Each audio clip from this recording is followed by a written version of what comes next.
नमस्कार दोस्तों, सर जी क्लासेस में आपका स्वागत है। हम लोग इन्वायरमेंट बेसिक्स पोर्शन जो है डिस्कस कर रहे थे। आपका जो आरबीजे CBT-2 का जो एग्जामिनेशन होने वाला है, तो उसके लिए देखिए ये जो है आपका काफ़ी इम्पोर्टेंट है।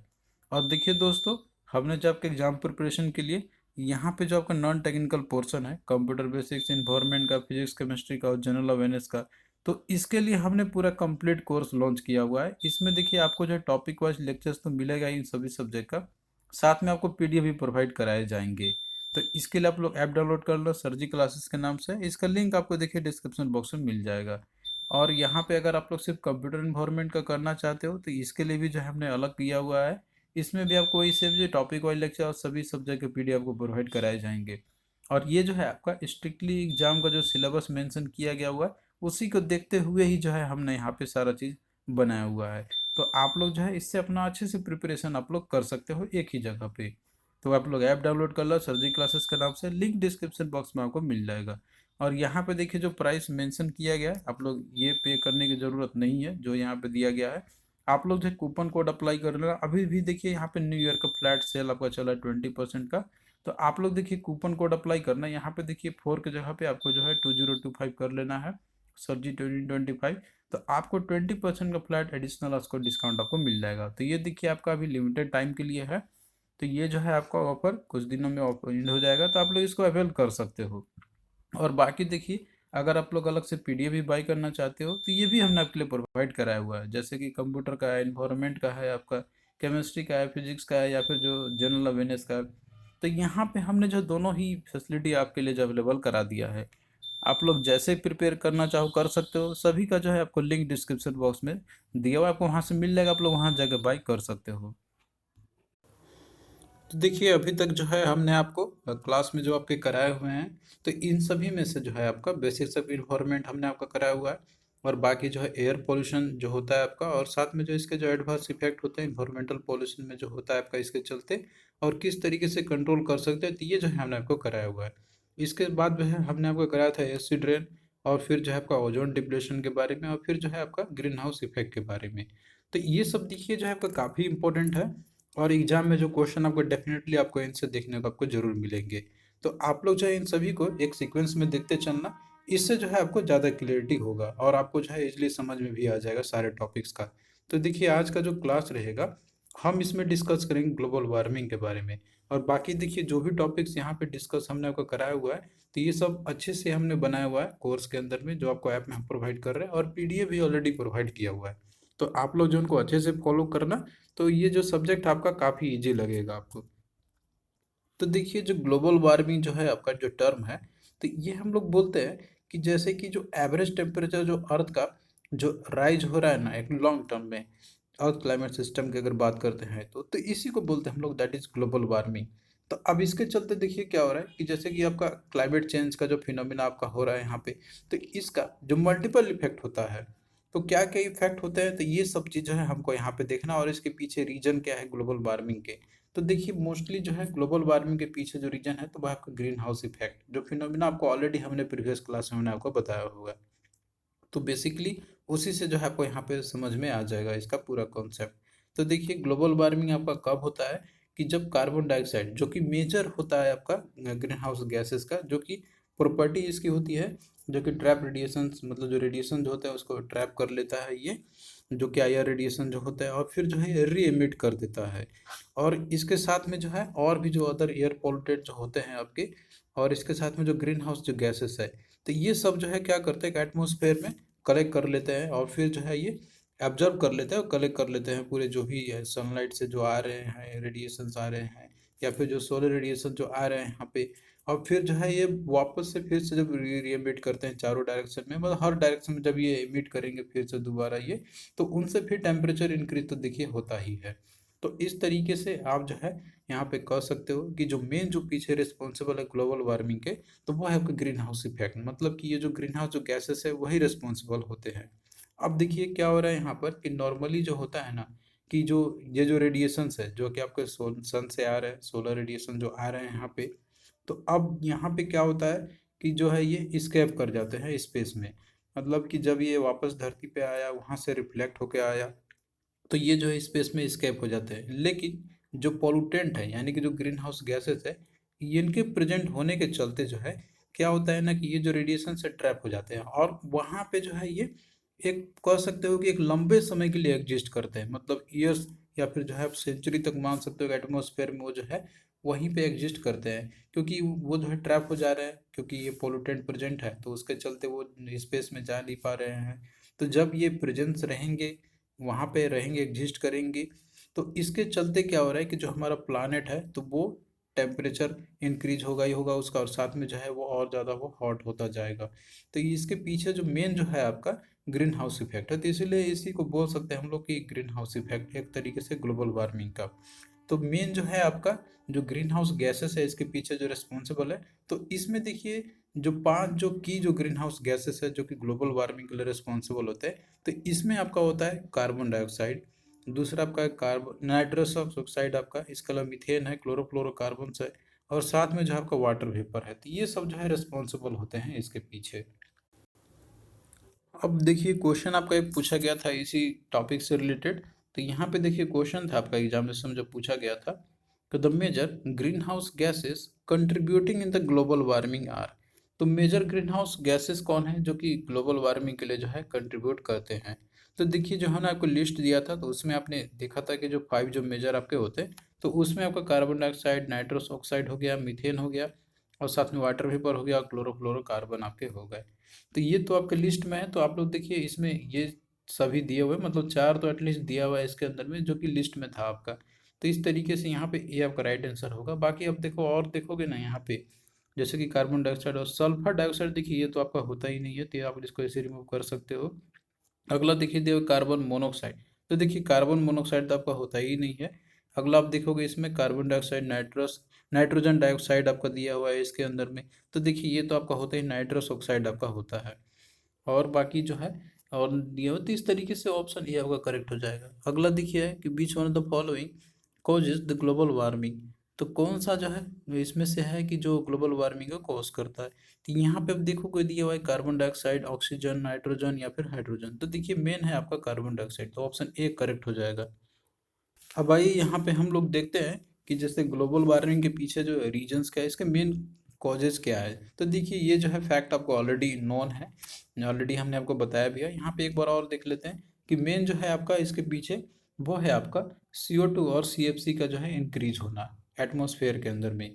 अब जैसे कि देखिए एटमॉस्फेयर के अंदर में मान लीजिए कि इनका प्रोपोर्शन अगर बढ़ता जाएगा तो जाहिर सी बात है कि जो ग्लोबल वार्मिंग है उसमें भी जो है आपको इंक्रीज देखने को आपको मिलेंगे। अब जैसे कि देखिए हमने आपको बताया था कि जो CFC है तो इसका जो है एक्सेसिवली यूज़ किया जाता है फ्रीजर्स के अंदर में, जो इंसुलेटिंग फ्रीजर्स होते हैं, रेफ्रिजरेटर्स होते हैं, एयर कंडीशनर जो होते हैं, तो इन सब में जो है इनका काफ़ी ज़्यादा यूज़ तो होता ही है। तो अब जब ये यूज़ होते हैं यहाँ पे, तो जाहिर सी बात है ग्लोबल वार्मिंग इसके चलते तो होगा ही होगा। और इसके पीछे रीजंस क्या है क्यों होते हैं, तो ये सब ऑलरेडी हमने आपको डिस्कस करा दिया है, तो आप लोग उनको देख सकते हो। तो इसीलिए हम आपको बोलते हैं कि आप लोग जो एक सीक्वेंस में देखता चलो, जिससे कि आपको जो है टॉपिक्स अच्छे से क्लियर आपका होता चलेगा। यहाँ पे जो है फिर से बताने की ज़रूरत भी नहीं, आप वीडियो ऑलरेडी बना हुआ है ऐप के अंदर में जो कोर्स आपको प्रोवाइड कर रहे हैं, तो आप लोग जो है उससे अपना अच्छे से आप लोग जो है देख सकते हो और समझ भी सकते हो, और PDF भी दिया हुआ है तो आप लोग रिविजन भी कर सकते हो इससे। तो रीजंस यहाँ पे आपने देख लिया कि पीछे क्या है इसके, और क्यों होते हैं इसके चलते भी, मतलब रीजंस क्या है और इसके पीछे जो है इनके रीजंस क्या है, तो आप लोग उसको देख सकते हो। अब आइए यहाँ पे हम लोग देखते हैं कि जैसे ग्लोबल वार्मिंग जो हो रही है तो इसका इफेक्ट क्या क्या हो सकता है। तो देखिए इफेक्ट जो है ये आपको डे टू डे लाइफ में देखने को मिलता भी होगा। तो इसके रीजन मतलब जो भी है यहाँ पे इफेक्ट जो भी है इसमें से, तो इसका क्या है कि अगर हीटिंग होगा, एक्सेसिव हीटिंग होगा हमारे अर्थ का, तो इसके चलते क्या होगा कि जो ग्लेशियर्स है, जो स्नो है, जहाँ पे जैसे अंटार्कटिक रीजन में है आपका, तो वो मेल्ट करना शुरू कर जाएगा पोल्स पे जो भी वहाँ पर है। और जो भी माउंटेन्स पे जो जैसे कि वहाँ पे स्नो कवर्ड है, तो वो तो मेल्ट करेंगे ही करेंगे। तो इसके चलते क्या होगा कि जो वाटर का जो लेवल है तो वो आपका इंक्रीज कर जाएगा, यानी कि जो समुद्र है वहाँ पे लेवल तो इंक्रीज होगा ही होगा। तो अब देखिए जब ये लेवल इंक्रीज होगा तो जो भी सिटीज़, यानी कि ऐसे शहर जो सिटी जो लोकेटेड है जहाँ पे कि मतलब वो किनारे बसे हुए, जैसे कि अगर इंडिया की ही बात करें तो चेन्नई हो गया और आपका मुंबई हो गया, तो जाहिर सी बात है कि वो जो है फ्यूचर में हो सकता है कि वो जो है सबमर्ज हो जाए या फिर वो फ्लडेड हो जाए, क्योंकि अगर आइस जो है जो मेल्ट करेगा, स्नो मेल्ट करेगा तो लेवल बढ़ेगा ही बढ़ेगा। तो जाहिर सी बात है जो लो लाइंग एरियाज है वहाँ पे उनका जो है वाटर लेवल आएगा, तो जाहिर सी बात है वो सबमर्ज हो सकते हैं। तो इसीलिए जो है इम्पोर्टेंट है कि जो ग्लोबल वार्मिंग के पीछे जो रीजन्स है हम इसके ऊपर देखें और इसके ऊपर काम भी करें। और बाकी देखिए और क्या इफेक्ट हो सकता है यहाँ पर, कि जैसे जो टेम्परेट जो रीजन्स है, तो टेम्परेट रीजन्स में क्या होगा कि जो समर जो है ना, जो समर सीजन जो होता है तो वो आपका और ज़्यादा लंबा होगा और वो हॉटर भी होगा, यानी कि गर्मी भी ज़्यादा होगी और लंबा भी होगा।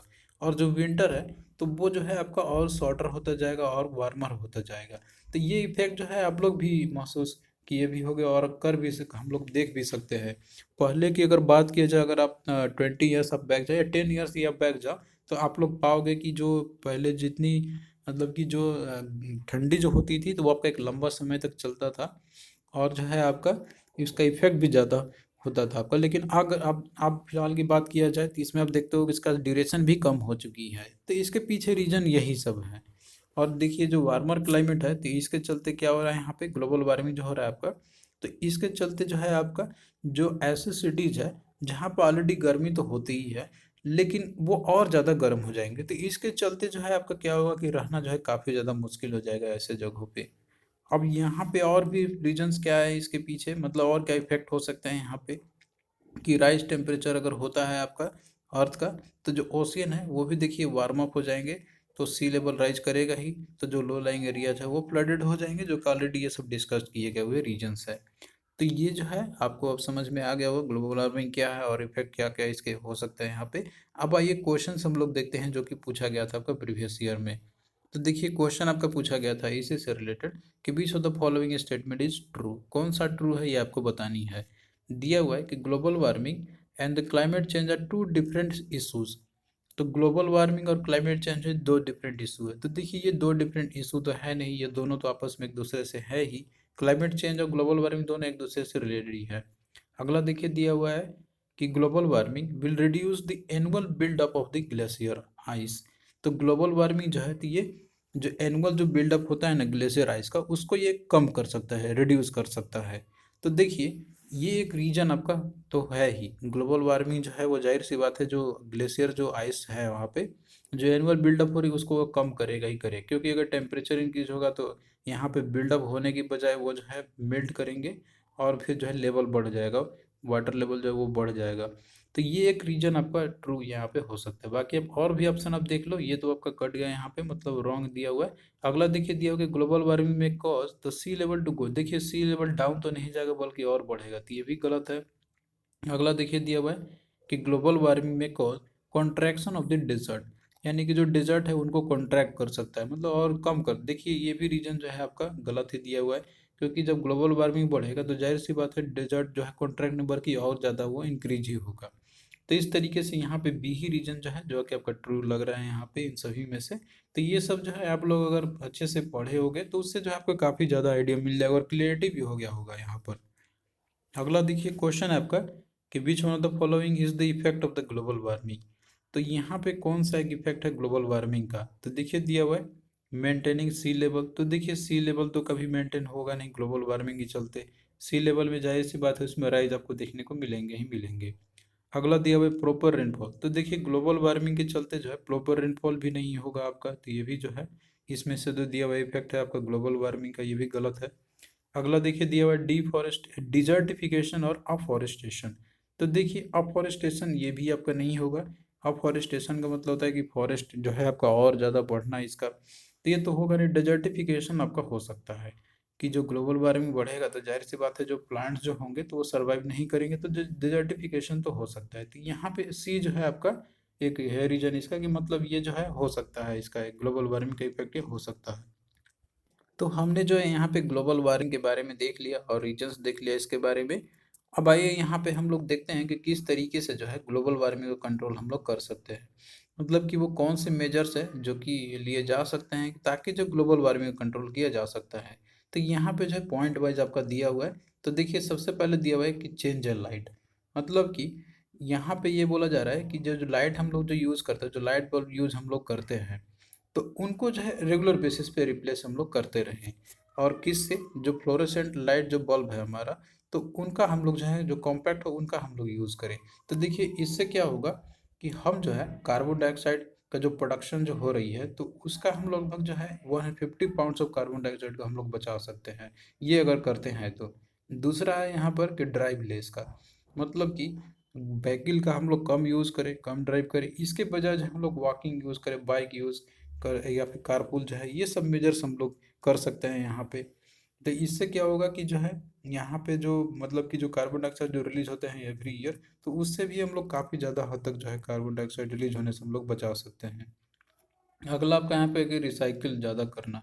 तो रिसाइकिल ज़्यादा करने का मतलब ये हो गया यहाँ पर कि अगर हम लोग रिसाइकलिंग करते हैं, हाउस होल्ड जो वेस्ट हम जनरेट जो करते हैं उसको हम लोग रिसाइकिल करके यूज़ करें नया लेने की बजाय, तो इससे क्या होगा कि जो है लगभग हम लोग पर ईयर 2400 पाउंड जो कार्बन डाइऑक्साइड है, तो इसका प्रोडक्शन होने से जो है हम लोग बचा सकते हैं। इसके अलावा अगला है कि जो टायर से हमारा उसको भी हम लोग देखें। देखिए टायर जो है जो रहता है, तो वो भी किस तरीके से जो है इफेक्ट करता है यहाँ पे कि जो हमारा टायर जो होता है ना, तो वो अगर टायर अगर मान लीजिए कि प्रॉपरली अगर इन्फ्लेटेड रहेगा, तो इससे क्या होगा कि टायर जो रहेगा हमारा सही तरीके से, तो जो माइलेज है हमारा तो वो भी देखिए सुधरेगा हमारा। कितना, तो 3% से सुधर जाता है हमारा यहाँ पे। क्योंकि देखिए यहाँ पे क्या होता है ना कि अगर गैसोलीन जो यूज़ करते हैं, तो 1 गैलन जो होता है ना आपका, एवरी गैलन गैसोलीन के अंदर में जो है हम लोग उससे 20 पाउंड ऑफ कार्बन डाइऑक्साइड का जो है एमिट होने से हम लोग बचा सकते हैं एटमॉस्फेयर में। तो ये सब कब होगा, जब हमारा टायर जो है अच्छे से मेंटेन रहेगा। अगला आपका यहाँ पर है कि ट्री का प्लांटेशन करना अधिक से अधिक। तो देखिए क्या होता है कि अगर एक सिंगल ट्री भी हम लोग जैसे लगाते हैं ना, तो वो जो है आपका टर्न्स ऑफ कार्बन डाइऑक्साइड जो है उसको ऑब्जर्व कर लेता है। तो ये भी जो है आपका एक काफ़ी इंपॉर्टेंट है कि ट्री ज़्यादा से ज़्यादा हम लोग जो है प्लांटेशन करें। तो ये सब कुछ मेजर्स हैं जो कि ग्लोबल वार्मिंग को कंट्रोल करने के लिए जो है किया जा सकता है। अब आइए क्वेश्चन हम लोग देखते हैं जो कि पूछा गया था आपका प्रीवियस ईयर में। तो क्वेश्चन देखिए है कि which of the following is not a solution for global warming. तो यहाँ पे आपको बताना है कौन सा एक सॉल्यूशन नहीं है ग्लोबल वार्मिंग के लिए। देखिए दिया हुआ है reducing the fossil fuel consumption. तो देखिए फॉसिल फ्यूल कंजप्शन का अगर हम लोग कम करते हैं, तो ये तो एक सॉल्यूशन तो है ही। तो ये तो मतलब कि जैसे हमको नहीं बताना है यहाँ पर कि कौन सा नहीं है। प्लांटिंग मोर ट्री, ये भी एक सॉल्यूशन है। डिफॉरेस्टेशन, तो देखिए डिफॉरेस्टेशन अगर हम लोग करेंगे तो जाहिर सी बात है कि ये जो है आपका ग्लोबल वार्मिंग का एक सॉल्यूशन होने के बजाय ये और ज़्यादा बढ़ाएगा ही। तो डिफॉरेस्टेशन तो ये जो है कि आपका एक सॉल्यूशन नहीं है करने के लिए। यहाँ पे जो है आपका सी राइट आंसर इसका हो जाएगा, यानी कि जो जो कटाई करते हैं, पेड़ों की कटाई कर, जंगलों की जो कटाई करते हैं उसी को बोलते हैं हम लोग एक्चुअली में। बाकी अब और भी ऑप्शन देखो दिया हुआ है कि using the compact fluorescent light, यानी कि जो CFL बल्ब है इसका यूज़ करें, तो इससे भी देखिए जो है हम ग्लोबल वार्मिंग का फिनोमिना को कम कर सकते हैं हम लोग। तो इसमें सी वाला जो है जो कि एक सॉल्यूशन नहीं है। अगला देखिए दिया हुआ है कि global warming is a phenomena related to. तो देखिए ग्लोबल वार्मिंग जो फिनोमिना रिलेटेड किससे है, तो यहाँ पे देखिए दिया evaporation, ecological balance, green house effect या फिर डिजर्टिफिकेशन। तो देखिए जो दिया हुआ आपका ग्लोबल वार्मिंग जो फिनोमिना आपका है, तो ये जो है फिनोमिना ये जो ग्रीन हाउस इफेक्ट से ही रिलेटेड है आपका। तो इसका देखिए क्या आपका होगा, 3 राइट आंसर हो जाएगा। और किस तरीके से है ये ऑलरेडी हमने आपको जो है समझाया हुआ है। तो देखिए इसी तरीके से जो है आगे भी आपके लेक्चर कंटिन्यू रहेंगे। तो देखिए ग्लोबल वार्मिंग से रिलेटेड जो भी इम्पोर्टेंट जो फैक्ट्स थे और जो भी आपका था मेजर्स क्या क्या लिए जा सकते हैं, वो जो है हमने आपको पूरा कंप्लीट करा दिया है। और बाकी देखिए आप लोग जो है लेक्चर्स को अच्छे से देखते चलो एक सीक्वेंस में जो आपको हम प्रोवाइड कर रहे हैं कोर्स के अंदर में, इससे जो आपको ज़्यादा बेनिफिट मिलेगा। तो चलिए फिर मिलते हैं, इस तरीके से आगे भी क्लास कंटिन्यू रहेंगे।